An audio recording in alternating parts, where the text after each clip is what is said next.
So, good day mga boss, madam. Yan, ipapakita ko sa inyo paano pumili ng unit at gaano kahirap. First of all mga boss, madam, yan, mag-aabang ka sa container. Yan, kung ano yung dadating. Katapos naman ilalagay dyan. Pero meron na tayong nakita dyan mga boss, madam, na papaanda rin na lang natin kung papasa ba. Yan, check lang natin yung nakita natin na unit mga boss, madam. Pero sa chassis goods naman, yung anda na lang talaga yung kulang. Yan, far naman sa flooring goods din. Pag ganitong setup, may matting po ito. May matting dahil yan, may mga pag-groove-groove. Ito naman sa gilid, wala naman din problema, goods na din na part. Yung engine naman is need lang ng engine cleaning.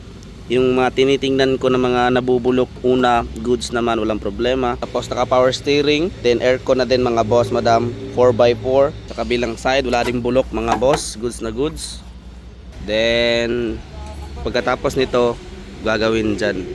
So yan, cutting po yan sa Japan. Tapos may numbering. Yan, dito sa yard, maghahanap ka talaga ng mapapasilungan dahil sa sobrang init. Tapos update ko na lang kayo kung ano pa ang makukuha natin dun sa container van. So Ervin Lopez Flete. Peace.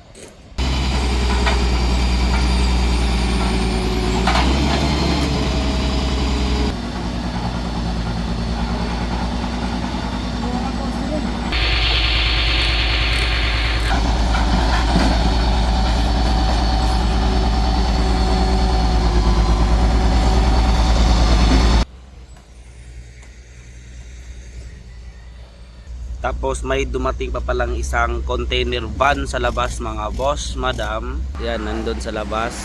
Then pag may makuha tayo dito, isa, kukuha pa tayo dun sa loob kung meron pa tayong makita na much better.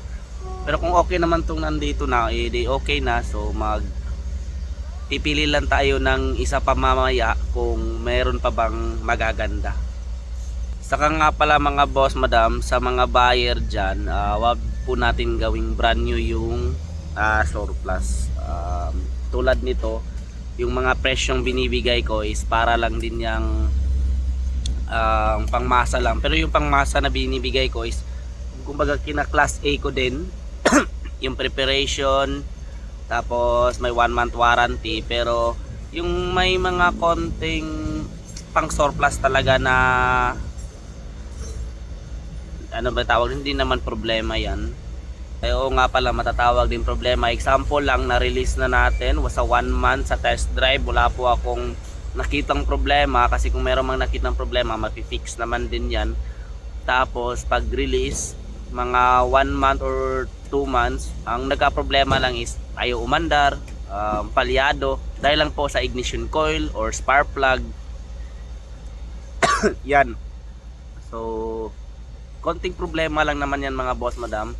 Pero minsan lang naman may buyer na palaging nadi-discourage dahil sa binili nila na unit. Pero far naman sa unit ko mga boss, madam, kumbaga konti lang naman yung mga major problem na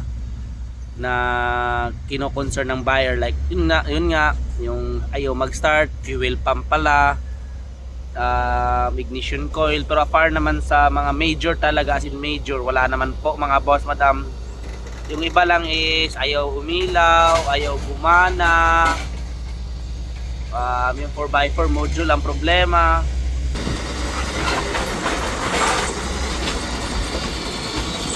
Yan, minsan kasi mga boss, madam, may mga buyer na di alam yung ganitong itsura na pinuputol yan galing sa Japan tapos binabalik. So meron talagang yan, example na lang yan, ito nakalapat sa lupa. So may chance talaga na iingay ito pag nayuyupi, lalo na yung sa harap. Minsan talaga lahat ng buyer and seller alam yan na yung backing plate is tutunog talaga. Ito, so nakalapat siya, itong backing plate, mayuyupi ito tapos papatong dito. So pag tuyok ng rotor disc, magagasgas, so iingay. Pero ito lang pala yung problema.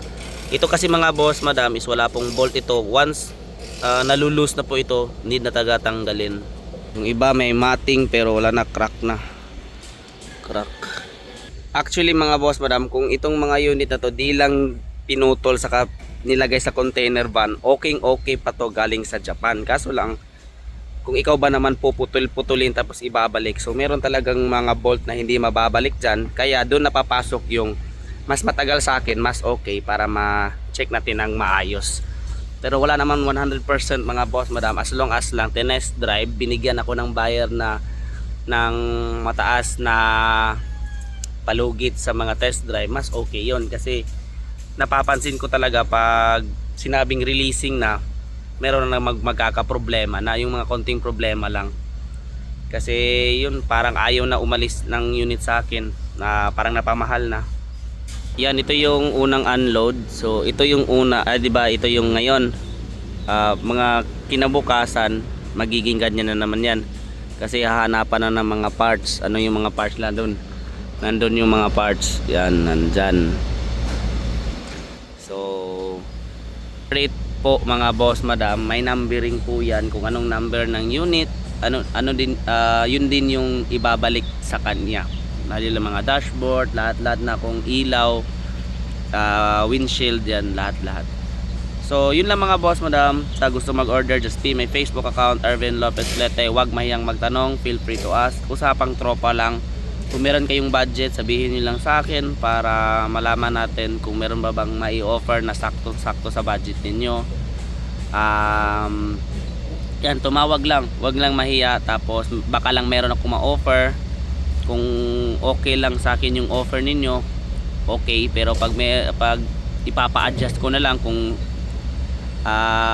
mag-a-add lang kayo ng konti para magkaka-unit na kayo. As long as lang ang paghahanap ko mga boss madam is hindi po basta-basta.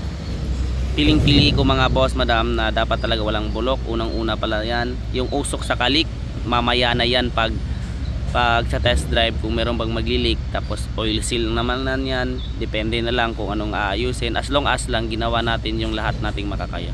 So Ervin Lopez Lete, peace. Kung nga pala si Ervin Lopez Lete, ang sabi palagi ng no bulok, no usok, no leak, class A unit mga boss madam. Peace.